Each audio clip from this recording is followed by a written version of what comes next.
खोल।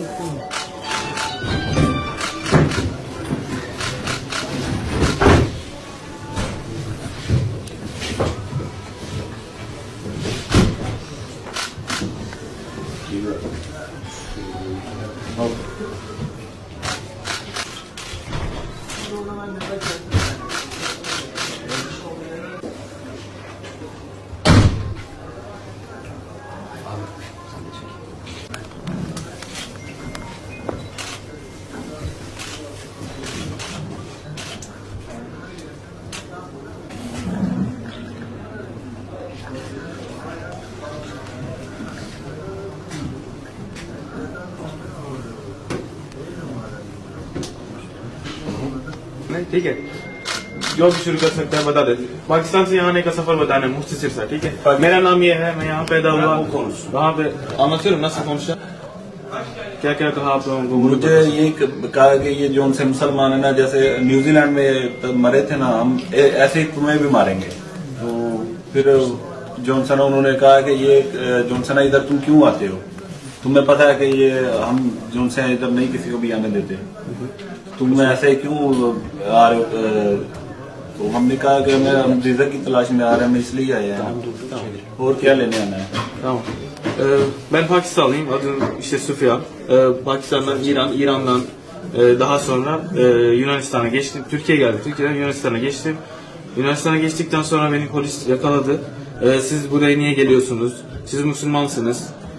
Aynı zamanda hani New Zealanda'daki katliam gibi sizi de katledeceğiz diyor. Daha sonra bizi dövdüler, vurdular. Daha sonra kampa götürdüler. Ve Türkiye'ye geri gönderdiler. Çok zulmettiler diyor. Neyle vurmuşlar? किससे मारा आप लोगों को? डंडे से जो से नहीं लकड़ के, और दूसरे जो से हैं प्लास्टिक के, उनसे बहुत ज्यादा। Aynı zamanda plastik cop ve tahta sopalardan dövdüler diyor bize. Sonra nasıl attılar buraya? वहाँ पे कैसे फेंका आप लोगों को? वो स्पीड बोर्ड में हमें लेके ना, ये 200 बंदा सारा है, 200 स्पीड बोर्ड में लेके ना 10-10 करके हमें इधर तुर्की की तरफ फेंकते रहे। Yaklaşık 200 kişi vardı. Onlar kişi olarak bizi hızlı botla Türkiye sınırlarına geri getirdiler yani. Tamam. Peki kimler yapmış bunu? किन लोगों ने किया ये सब आप लोगों के साथ? ये तुर्की जो यूनान वाले ना, उन्होंने बहुत ज्यादा हम पे जुल्म किया। तुर्की हम आए ना तो हमें थोड़ा सा लेके आए हैं, उन्होंने कुछ नहीं कहा, बहुत प्यार से रखा हमें।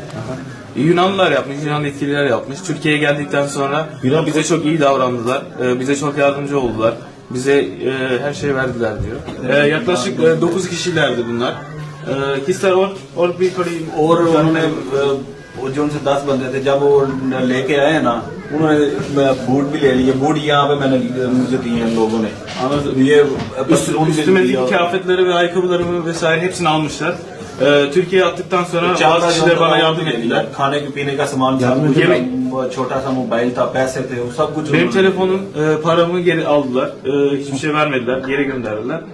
और बच्चों मतलब वहाँ पे औरतों वगैरह को भी औरतों को भी लड़के चेक करते हैं उधर, औरतों को भी जुल्म किया, मारा उन्होंने उधर। Aynı zamanda bizde aile ve bayanlar da vardı diyor. Bayanlar da aynı şekilde dövdüler, zulmettiler. Hamile bayanlar da varmış galiba. और भी थे मतलब औरतों के कैसे? एक और था, वो पता नहीं किधर चला गया। वो उधर उन्होंने उनको इतना मारा, लड़की को भी और लड़के को Başka भी। kişiler de vardı yani. Onlar da वो çok पता नहीं किधर चले गए वो इधर आए, şu anda nerede देखा ही नहीं था, पता नहीं किधर चले गए, वो हमारे साथ नहीं थे। Tamam. Abi थोड़ा बताओ आगे आगे. Biz yaklaşık 8 kişi olarak Yunan'a geçtik. 6 kişi yani bizden ayrıldı. Başka yere gittiler. तो 8 वो 2 कह रहा था इधर बैठ जाओ, दोबारा गाड़ी आएगी तो आपको ले जाएगी। तो हम उधर बैठे रहे हैं 3-4 Gidenlerden घंटे। biri hani burada oturup siz bekleyin, diğer bir araç size gelip alacak demiş. Biz de orada oturup bekledik. उधर बैठे रहे 3-4 घंटे, ना हमारे पास खाने के लिए कोई चीज भी नहीं थी। फिर हम चलना शुरू कर दिए सड़क पे। Öyle çaresizce bir 3-4 saat bekledik. Artık yiyeceklerimiz hiçbir şey kalmadı.